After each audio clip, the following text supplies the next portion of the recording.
to talk. Since you got beat by a peppermint, why does your breath still smell like Damn. Scenes like this are what? Fundamental. Welcome to MsMojo, and today we're counting down our picks for the top 10 unaired reads from RuPaul's Drag Race. The library is open! Because reading is what?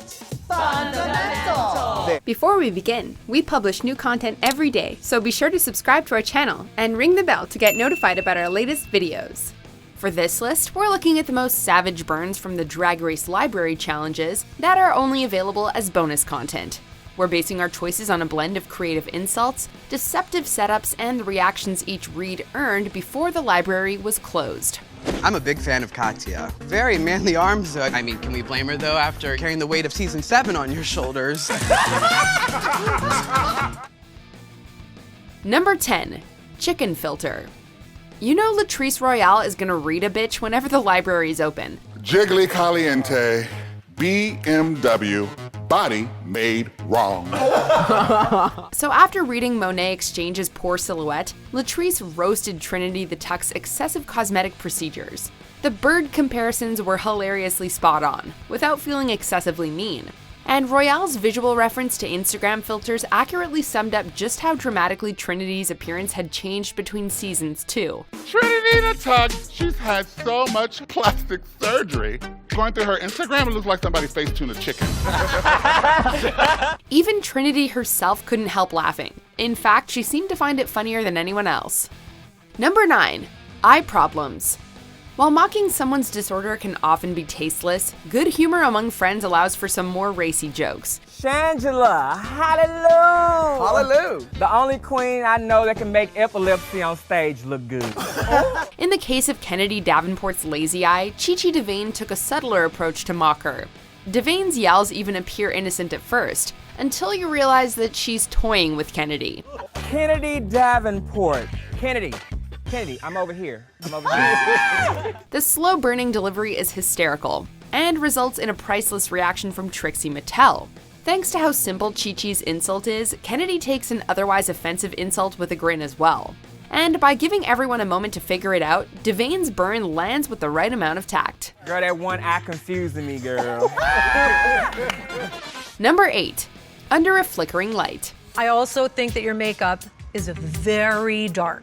Yeah, we can't really see your eyes. Aja has always had a rather dramatic style and way with clothes, which has left her as an easy target for ridicule. Ayo, Stan! Oh, Lord. I have some unfinished business. Ben de la Creme, on the other hand, seemed to praise her unusual looks as something surreal.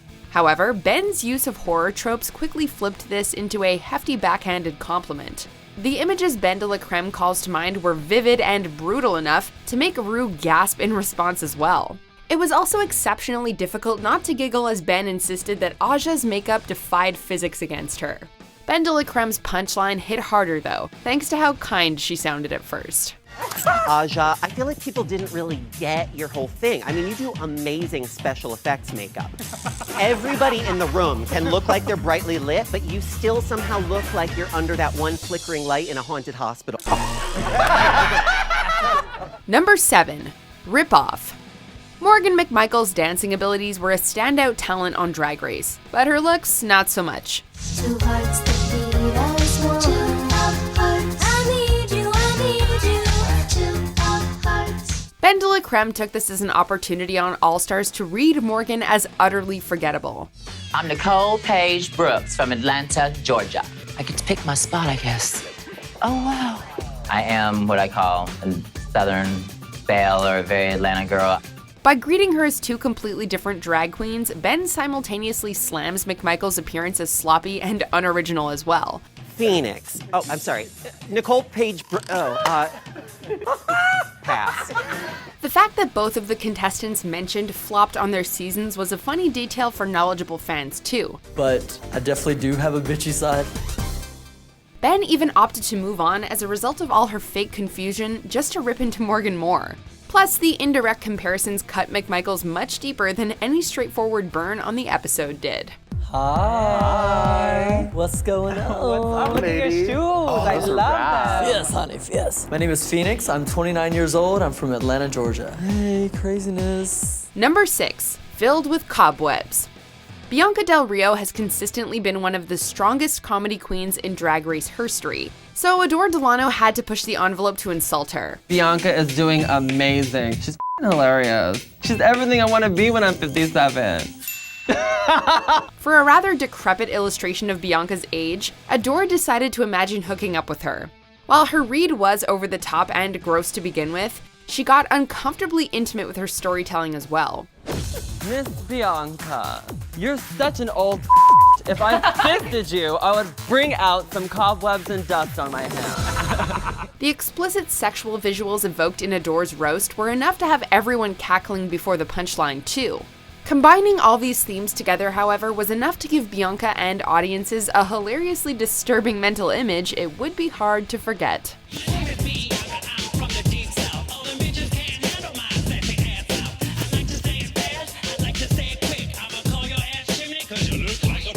Number 5, Beyonce.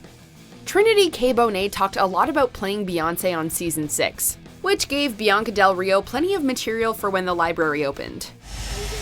My lifelong dream is to be an illusionist in Vegas. I would love to be Beyonce in Vegas. You have to remember, those girls are very seasoned. They're not 2 years into the game. Those girls are like 15, 10 years. But I mean, Britney Spears illusionist, she's not 15 years into the business. Yeah, but she really looks like Britney. Trinity looked excited as Bianca mentioned Destiny's Child at first. Del Rio's classic horror reference cleverly turned Bonet's obsession against her, however, with comedic wit and brilliant wordplay. The sharp change of mood on Trinity's face was chuckle-inducing. No, Trinity. She thinks she looks like Beyonce from Destiny's Child. On second glance, you look more like Rosemary's Baby. It's an old reference, I know you get it. Bianca also managed to viciously read RuPaul and Trinity's ages simultaneously by trying to explain how outdated her joke was. While we already loved Bianca's sense of humor, her endless quips here truly impressed us. And let's face it, Trinity looks more like Sammy Davis Jr. in a Beyonce wig. I could just start my own show, my own illusion show, and try to get some really good girls there and that's the ticket. see if it'll build up.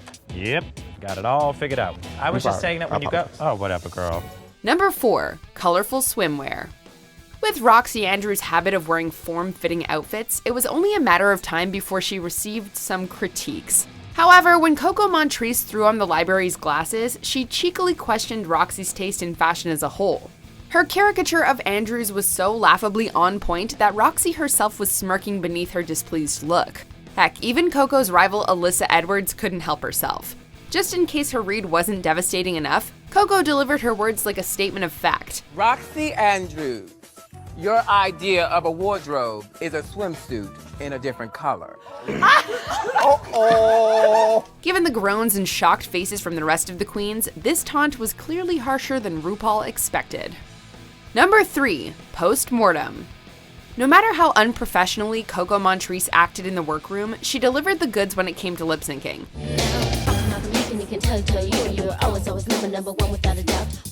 I'm making sure the judges see every word that's coming out of my mouth, as if I was Paula Abdul herself. Jinx Monsoon actually commended her energy too, but this was just to point out how over-the-top Coco was. The lip sync is jaw-dropping. It's gonna be neck and neck. Additionally, Jinx used this flattery to nail down just how savage her statement really was. The compliments also misled the queens so much that they looked genuinely stunned when they got the joke. In fact, the shrieks and gaping mouths were just as entertaining as the insult itself. And frankly, Jinx's ability to turn Coco's dance moves against her was even more memorable than any of her aired reads. Coco Montrese, you are a fierce lip syncer, but when you're done, I don't know whether to clap or start warming up the defibrillator. Oh my God! Number 2, mistake. So many library roasts have started by addressing their victim, so it was strange when Valentina turned to Ru instead. Rather than commenting directly about Latrice Royale, Valentina hysterically used RuPaul to make a meta joke about selecting queens for All-Stars. Ru, Mystique was a mistake.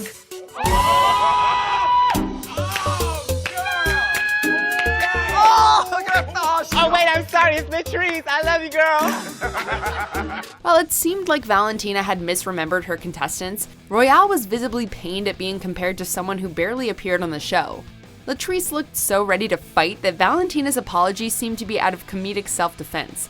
With a mix of old-school Drag Race references and subtle wordplay, Valentina caught everyone off guard with this brutal one-liner.